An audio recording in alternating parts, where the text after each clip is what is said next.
Welcome to this week's edition of Flashback Friday, your opportunity to get some good review by listening to episodes from the past that Jason has handpicked to help you today in the present and propel you into the future. Enjoy. Welcome to the Holistic Survival Show with Jason Hartman. The economic storm brewing around the world is set to spill into all aspects of our lives. Are you prepared? Where are you going to turn for the critical life skills necessary to survive and prosper? The Holistic Survival Show is your family's insurance for a better life. Jason will teach you to think independently, to understand threats, and how to create the ultimate action plan. Sudden change or worst case scenario, you'll be ready. Welcome to Holistic Survival, your key resource for protecting the people, places, and profits you care about in uncertain times. Ladies and gentlemen, your host, Jason Hartman.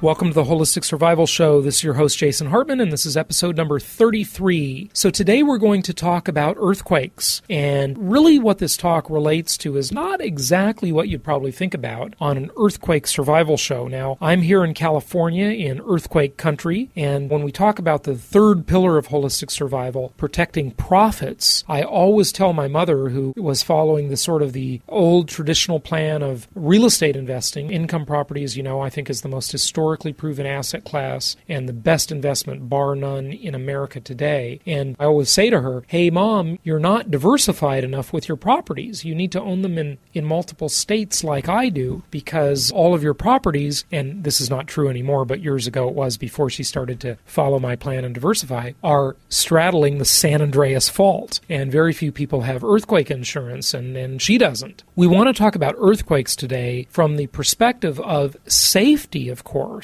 and how you save your life and your property, but also from the financial perspective and how you can save your property from financial ruin. So before we get into the interview with Peter Yanev, who is an expert on earthquakes, a structural engineer, I wanted to talk to you about that third pillar of holistic survival, and that is protecting profits. And my real estate company, Platinum Properties Investor Network, has a twice annual event coming up here in October in Irvine, California, and this is one of our really important events. It's called the Masters Weekend, a gathering of experts. And what we do here is we fly experts in from all over the country to talk about all different areas of income property investing and how to create wealth in a prudent manner and how to diversify your portfolio and get away from that criminal enterprise. Well, I think it's criminal enterprise called Wall Street. I think Wall Street is the modern version of organized crime that makes Al Capone look like Mother Teresa. And if you're a Holistic Survival Show listener, you probably agree with me, don't you? So we want to get away from Wall Street. We want to get away from the institutions. We want to be direct investors. And that's commandment number 3 of my 10 commandments of successful investing. And that is, thou shalt maintain control. Thou shalt be a direct investor. So we have a little contest going on. Of course, you can register for the Masters Weekend by just going to jasonhartman.com and getting tickets, and we'd love to have you attend.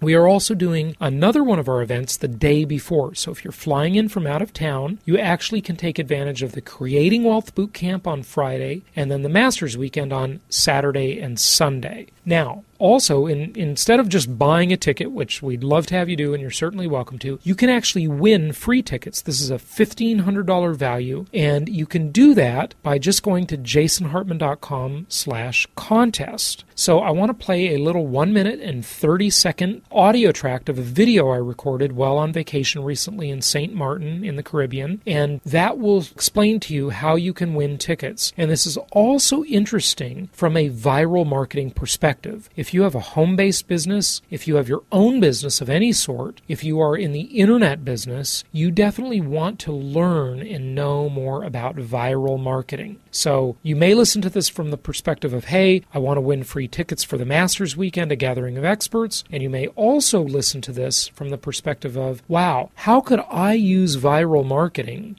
How could I use this in my own business? And I think you'll get some insight into that as well. So it's 1 minute and 37 seconds long, I believe, and then we'll go to the interview with Peter Yanev and we'll talk about earthquake safety. So here we go. Hi, it's Jason Hartman, and I'm on vacation but I didn't want to miss this opportunity to tell you about a very unique contest we're having, where you can win 2 free tickets to the Masters Weekend, a gathering of experts. Now, here's what makes this contest real special. First of all, let me tell you about the event. We only hold this event 2 times each year, so it's very exclusive. We fly in experts from all over the country to talk about the latest ideas in income generation and wealth creation. And you can get your 2 free tickets very, very easily. Now, all you need to do is take 10 seconds, fill out the web form, and you will get an entry into the contest. But it gets much better than that. You get a special tracking link. And with this link, you can share it on your Facebook account, you can share it with your Twitter followers, and every time one of those people enters, you get an additional entry into the contest. You can share it via email as well. So imagine this. Say you've got 200 Twitter followers, for example. You share it with your Twitter followers, they enter, they share the link, and then you get additional entries each time that happens. So your chances of winning are extremely, extremely high. Again, $1,500 tickets, you get 2 of them, and it's super, super easy. Take 10 seconds, fill out the web form, share the link, and you're done. We will notify the winner, and we look forward to seeing you at the Masters Weekend, a gathering of experts.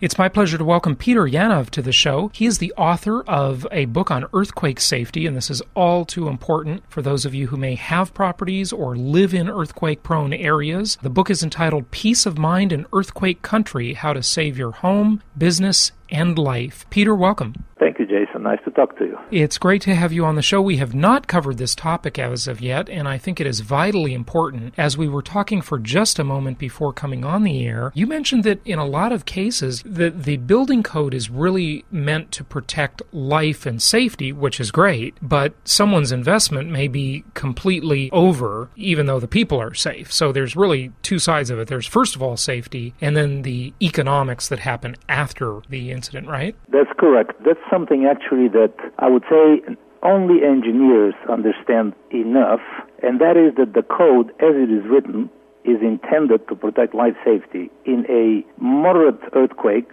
you should have some damage, allow some damage. It's too expensive to allow no damage, but the building should fundamentally be okay. In the worst of a very strong earthquake, in the worst of earthquakes, like the big ones we've had in Los Angeles, San Francisco, for example, or Seattle in the future, the code really provides for life safety. You should be able to get out of your building, but the investment, that is not the code's issue, that's your issue. With other words, if you want a better building, you can always put some more money up front and build it better, not just to the code. So the real thing to understand here is to meet code essentially means to barely be legal. If you want to have investment safety, especially in the bigger new buildings, you need to go beyond code. You have a pretty high risk. Now, for houses, that is not the same. Houses are a much lower risk in a large earthquake. I'm talking about the new ones built to code. Because we have such very, very good statistics on houses, and they're built out of wood. The wood is much more flexible than the new concrete multi-story buildings and tends to perform very well. So again, the code as we have it today is pretty good for the new houses, and it is a very dangerous thing to assume that the code is good enough for investing in anything other than houses. This is very timely that we're talking about this subject because there have been a stream of articles in the media lately talking about California specifically. I think they say that we're due for a big earthquake every 88 years or something like that. Now, I know they're just playing probability there, but do you have any thoughts or studies on predictions or anything like that you want to share with the audience? Absolutely. Prediction is a science that we haven't conquered yet.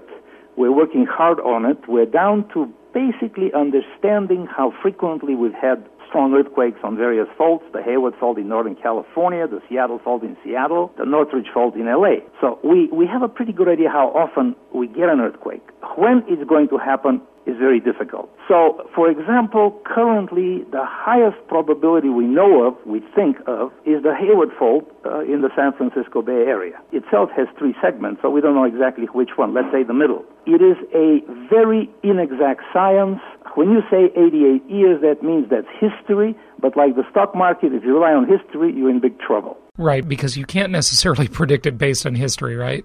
That's right. We don't know enough to say we'll have an earthquake next year or the year after that or next week or a couple of months from now. But what we do know is some faults are much closer to breaking based on their past history and our knowledge of how the faults tend to move before earthquakes. What's interesting, some people may not really know this sort of basic stuff. Can you just give us a very quickie overview on how earthquakes happen and how are they measured? Well, the fundamental way they happen is the plates, the continents, and the ocean bottoms of the world move around, adjusting themselves all the time because the world, after all, is not solid.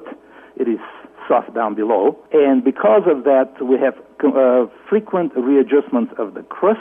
The movements tend to happen along faults. Those are weaknesses, geologic weaknesses in the crusts, where we have sudden motion, and we have an earthquake, and we have thousands of earthquakes per year, most of those around the world. Most of those are trivial. They just show you where the faults are. But now and then we get a big one, like the Haiti earthquake earlier this year, or the really big one, the Chilean earthquake this year, which are fundamentally predictable on the basis of the frequency at which they occur, but not whether it's going to be tomorrow, next month, or next year. But in effect, the Earth is a dynamic place, and we need to be prepared for when it shakes nearest us. We certainly do. So one of the things that a lot of people don't realize, and I didn't many years ago, is how the Richter scale is counted. Whereas you'll get a very seemingly small difference. You'll hear about a quake being a 6 quake versus a 6.5. Now that's a hugely different occurrence. It's not just 0.5, right, as most people would think of it. It's a geometric progression, right? That's right. It's even more than geometric. Each number is 30 times bigger than the previous number. So it takes roughly, the way the scale was created, it measures the amount of energy released in an earthquake, the total amount of ground moved, in effect, the energy that is released in this sudden break of the fault. And the way that the scale was created by Professor Richter, whom I used to know well, that a magnitude 5 earthquake is 1/30th a magnitude 6. It takes 30 magnitude 5 to make a magnitude 6. It takes 30 magnitude 6 to make a magnitude 7. So it would take 900, these are rough numbers, roughly 900 magnitude 5 to make a 7. And so many people have asked me in the past, so will the little earthquakes that we feel all the time get rid of the big one because they release the energy? Great question, great point. And the answer is absolutely not, because I don't think I want to have 30 magnitude 7. I'd rather have 1 magnitude 8 and get it over with. And if the small earthquakes released enough energy, we wouldn't have the big earthquakes. So obviously, we're going to continue having big earthquakes, and you got to be prepared for it. It's interesting you say that, because I've heard that since I was a kid, that those small earthquakes are good. They relieve tension from the earth, and they lessen the likelihood of a big one. No, not true, huh? Not enough. No, it's true. They relieve energy, but not enough.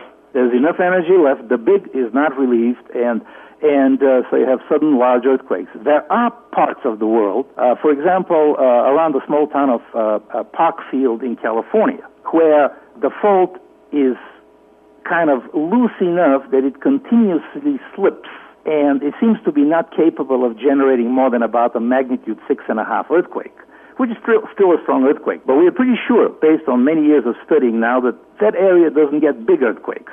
However, Los Angeles, Seattle, San Francisco, San Diego, not so lucky. Or St. Louis, for that matter. And back to the measurement just for a second. Why is the scale so unusual that it has that 30 times multiple? Why was it designed that way? I never understood that. It was designed that way because to understand earthquakes from a scientific engineering perspective, you need to learn about magnitude 3s, which are trivial, magnitude 4, 5, 6, 7, 8, and the scale of energy released between them is so big that you need some simple scale, in this case geometric progression, as you said, to make it simple. Otherwise, we'll be talking about the equivalent of, this earthquake is the equivalent of, let's say, 100 horsepower, 1,000 horsepower, 1 million, 1 billion, 1 trillion, 1 quadrillion, or whatever. Numbers get up too high too quickly.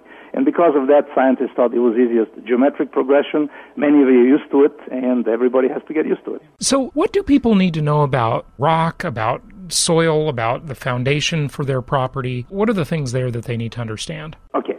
To have a safe property, you start with the local geology and the location. No matter how well you build a house or a building, if it's on top of the fault or on top of a landslide, it's dangerous. you're not accomplishing your purpose of having a safe investment, both from a life perspective and a financial. So you need to understand when buying a property, or after you've bought a property, are you in a landslide? If you're on a landslide-prone area, and many houses in the hills are, then chances are in a strong earthquake, that landslide will move. So you don't want to be there. You don't buy that. Or you have to maybe hire geologists to fix, if it is fixable. Best for that is ahead. Same thing with a fault. If you buy a house on top of a fault, good luck. Nothing is going to stop the fault from moving that we know of. We cannot do it. So it will rip the house apart just like a big landslide would. And then how far from a fault is far enough? In California, we have the so-called alkylous priolo zones, where we've plotted very, very carefully the faults, and the zone is defined as about 1/8 of a mile on each side of the known fault. And building new properties, new buildings within that zone today is highly controlled. Unfortunately, we have many thousands of buildings throughout the world, in the United States, inside the fault zone. But they constitute a very small proportion of properties. Best advice, stay out of the zones. If you need to buy a house in the zone or near the fault, you better talk to a geologist and a structural engineer. Now, how do they know the zones, though? How do they look at the earthquake map, the fault map? And how do they get this easily? Is there a website people can go to? If you go to the U.S. Geological Survey, you will go to various sites within their site that show you some of the maps. In California, we have the California Geological Survey. It publishes a series of maps that show all the known faults, the ones we know about. And you can actually locate your house within a couple of yards of the known faults, or a few yards of the known faults. Keeping in mind that this is geology, so nothing is that exact. Just because it shows it 50 feet away doesn't mean 50. It might mean 25 to 75. But it's pretty accurate.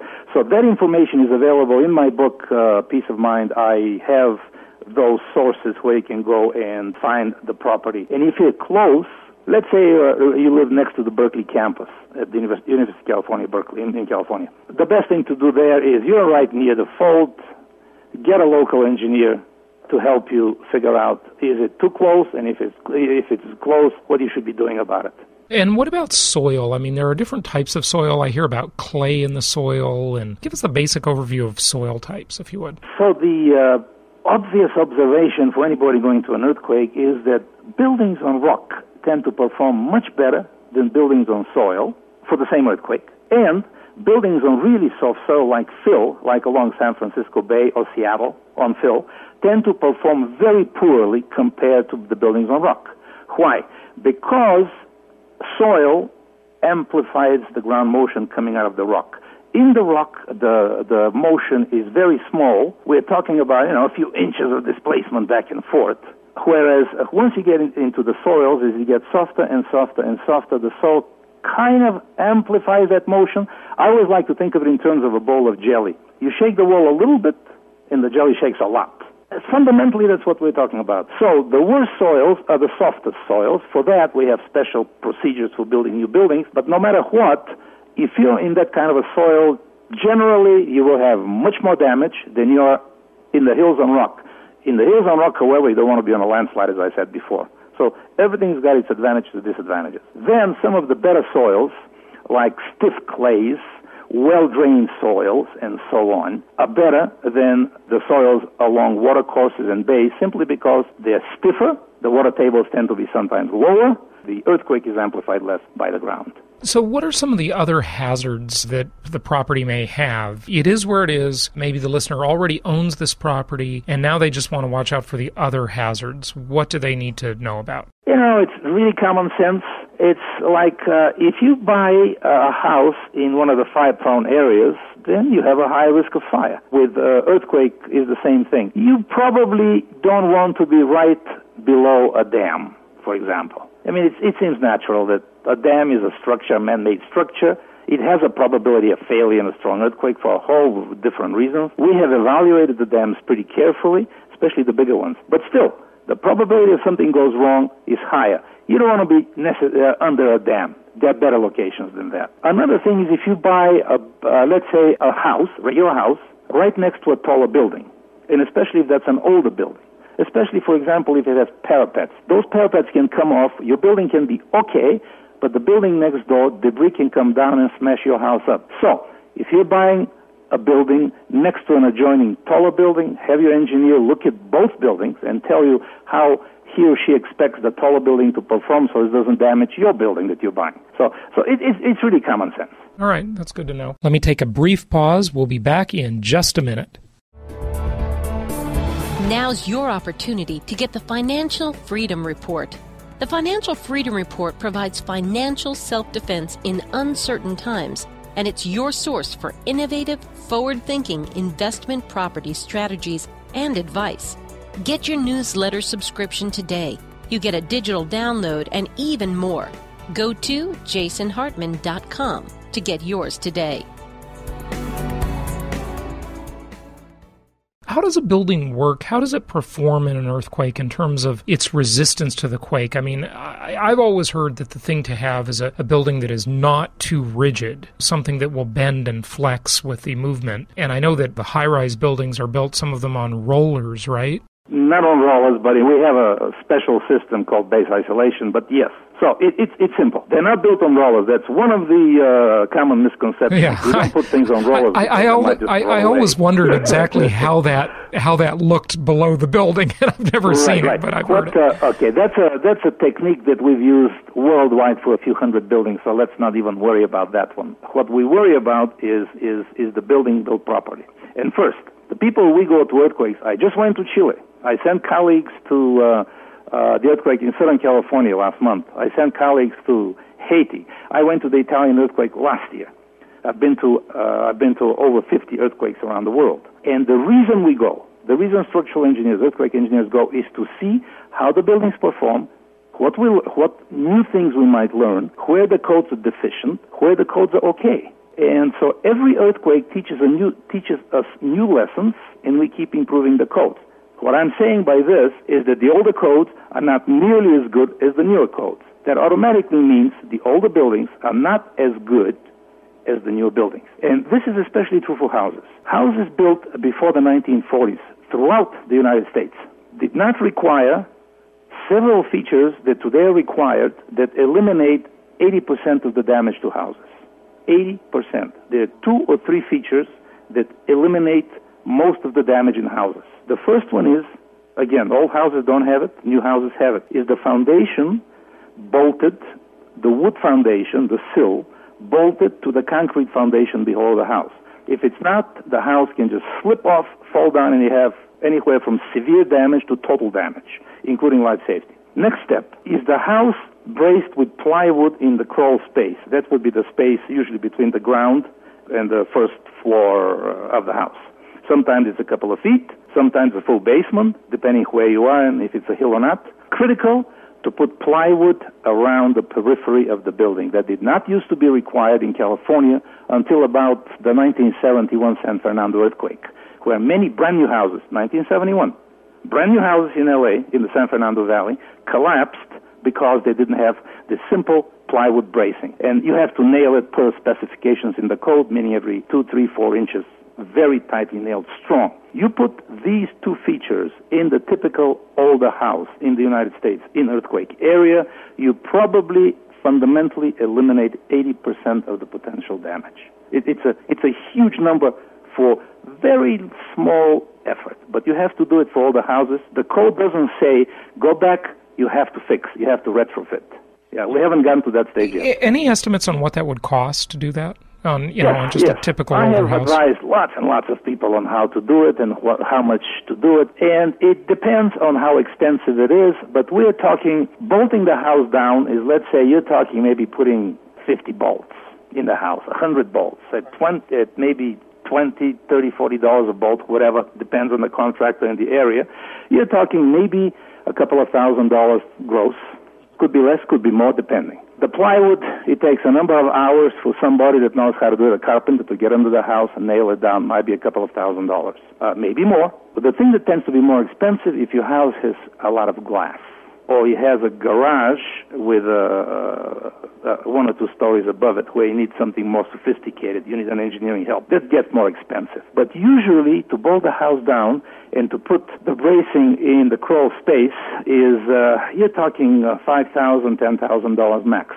Now, what's interesting here is that if you do that, you might wipe out the need for insurance. And right there, you may be spending anywhere from $1,000 to $5,000 a year for insurance. You would pay very quickly for some of the necessary retrofits to the house or to your building. Do you think that earthquake insurance is worth it? Most people seem to think it's not worth it. They're also afraid that claims won't be paid. If a big disaster hits and the whole state is basically destroyed. Well, we won't be all destroyed. Look what happened in Chile. This was a monster earthquake compared to 1906 in San Francisco, yet we only lost, it's a big number still, but 400 people compared to 200,000 in Haiti. Chile knew how to build good buildings. Most of the people killed actually were from the tsunami. That's a different story. So we know how to build buildings, so technically insurance should be only if something unusual happens. Technically, okay? In earthquakes, that's not the case. So to give you a simple answer, in most cases, it doesn't make sense to buy insurance for houses. Because in most houses, especially the newer ones, with a few important features, and you need an engineer for that, most houses will not have enough damage to get over the deductible. The typical deductible in California is 15%. To keep things simple, okay, a $500,000 house, that is $75,000 of damage. That's a lot of damage.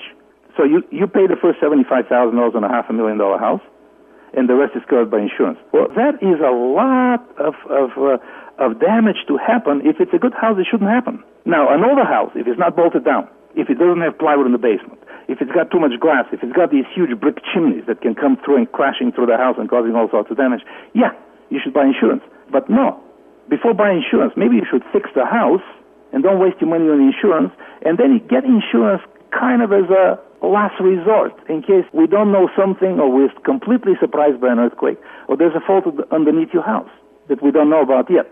So insurance is not a bad idea. In most cases, however, people should put the money in the house, fix the property, and then the insurance is sort of redundant.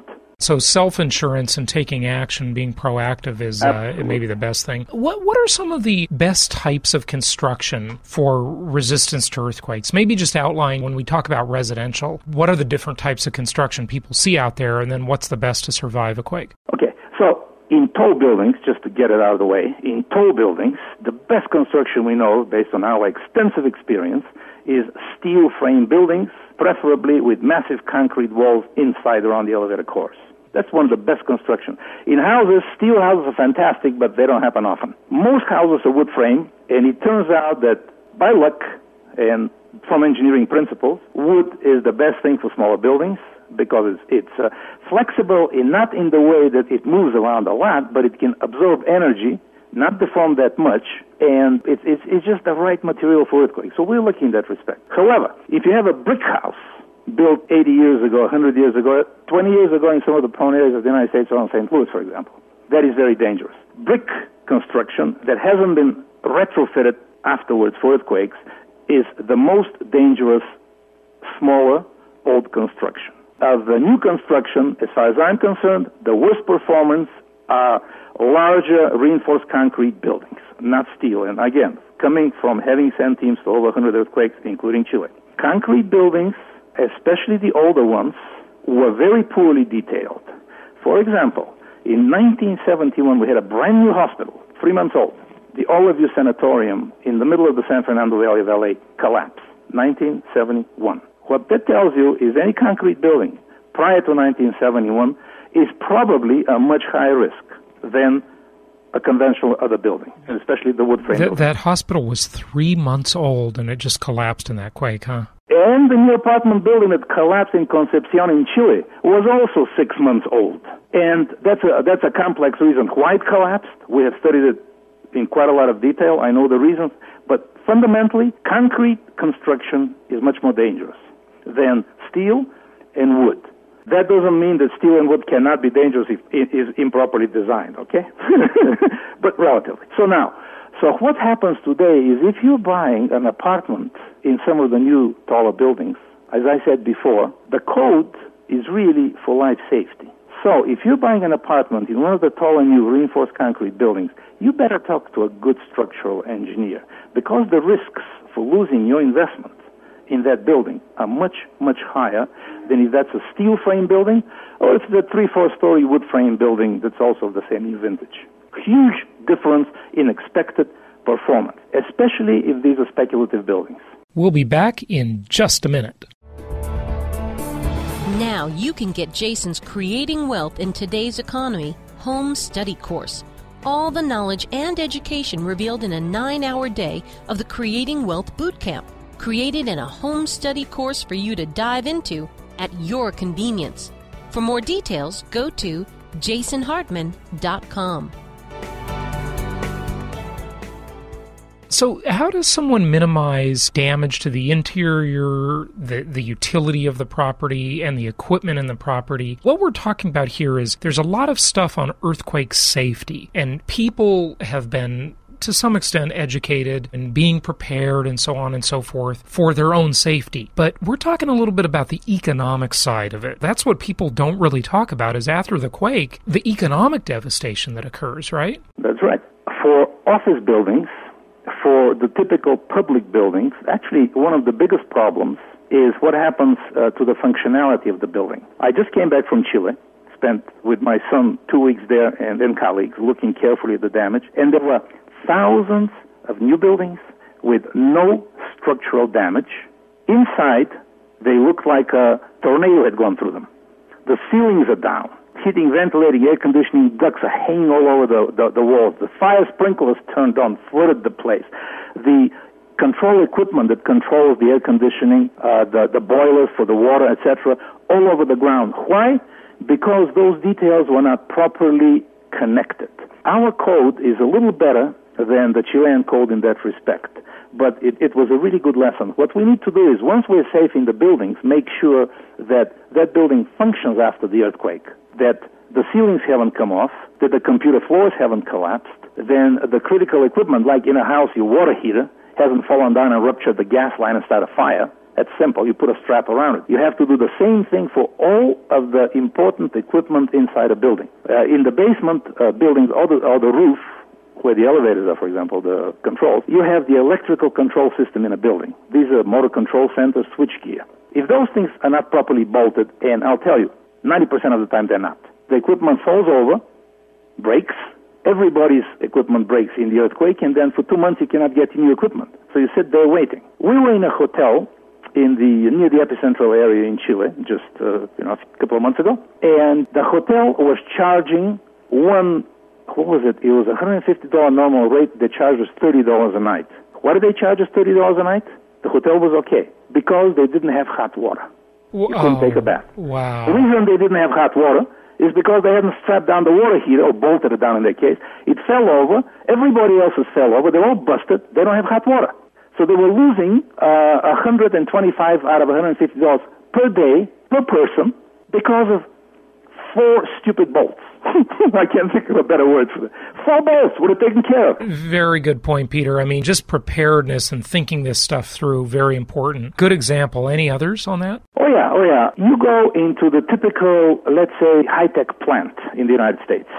I don't care which company. We can name a whole bunch of them. The high-tech, they manufacture chips. The code requires that the fire protection lines are properly connected, and a few other things are properly connected. The code says nothing about the equipment inside, the manufacturing equipment, which is the heart of those buildings. Silicon Valley, for example, around San Jose. Most of the equipment there is not anchored because the code doesn't require it. It's a trivial thing to do it.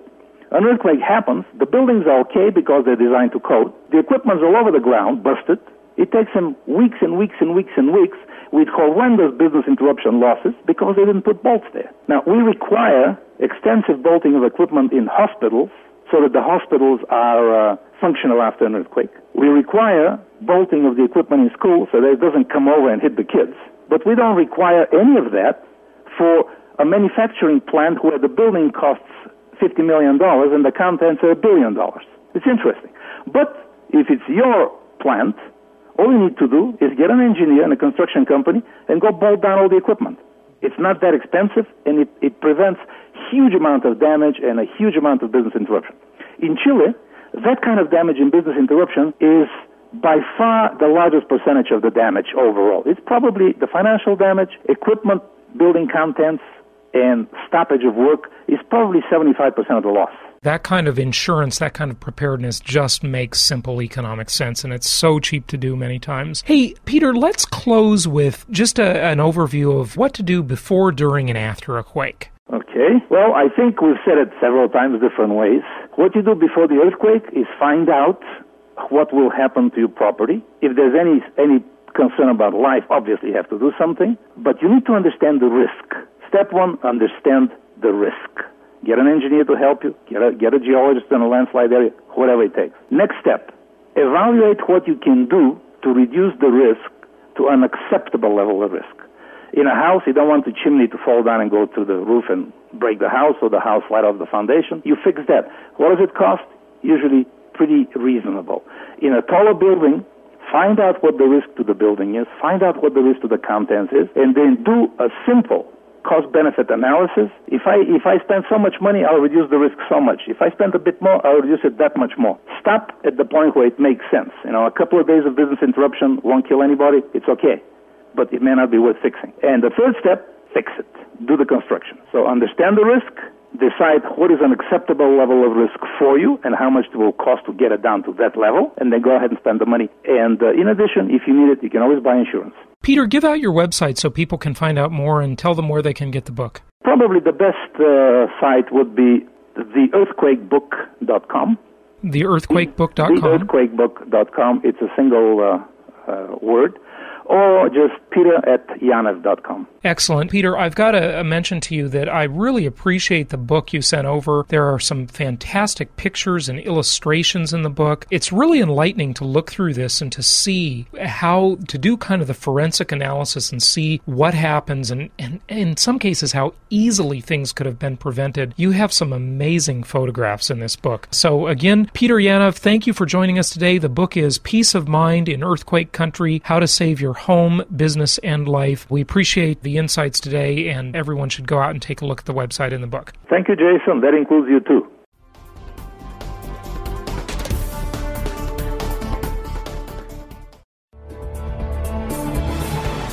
What's great about the shows you'll find on jasonhartman.com is that if you want to learn more about investing in real estate in different markets, there's a show for that. If you want to learn 17 ways rich people think and act differently, there's a show for that. If you want to know how to get paid to borrow, there's a show for that. And if you'd like to know why Amsterdam doesn't take dollars or why pools are for fools, there are even shows for that. Yep, there's a show for just about anything. Only from jasonhartman.com, or type in Jason Hartman in the iTunes Store.